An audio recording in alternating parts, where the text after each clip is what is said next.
as we have already learned what actually a democracy is, now we will study the different features of a democracy. We have started with a simple definition that democracy is a form of government in which the rulers are elected by the people.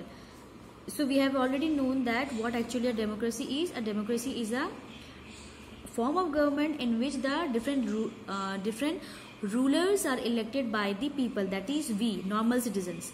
These raises many questions. So these are the questions which are raises in a person mind, that who will be the rulers, how the election will be held, who are the people who will give vote to the rulers, and what kind of government will be formed who will look after the democracy. So these are the questions which arise in a person mind.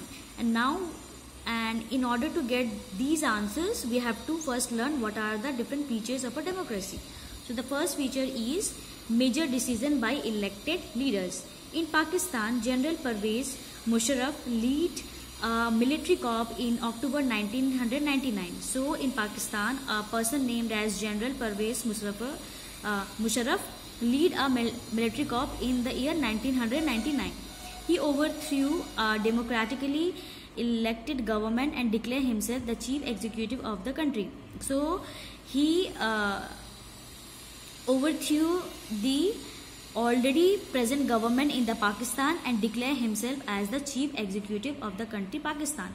Later he changed his designation to president, and in 2002 held a referendum in the country that grant him a 5-year extension.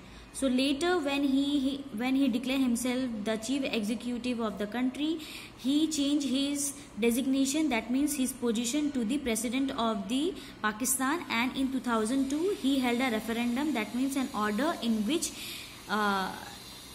order that his power period will be for 5 years.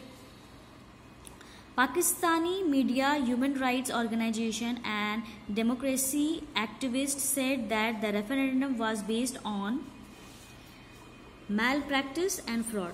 So he changed his designation. Then after changing his designation, he changed the time period, that means more 5 years extension for his rule.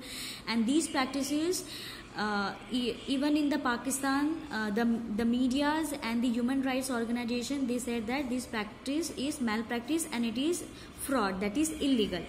In August 2002, he issued a legal framework order that amended the constitution of Pakistan.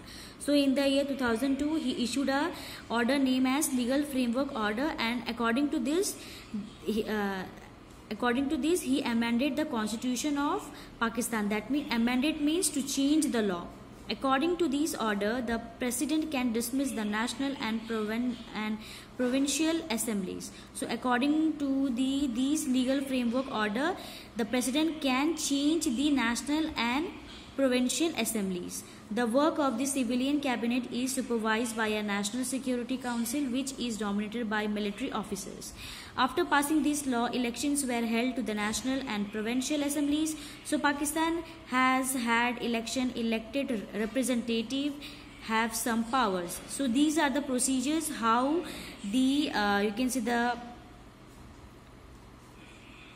General Pervez change the constitution, and these are the rules and regulations which he had brought during his time.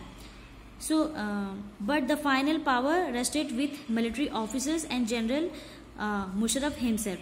Though he had given different laws, or you can say different powers, to the other subdivision of the Pakistan, but the main power was under the military officers and himself, that is General Musharraf himself.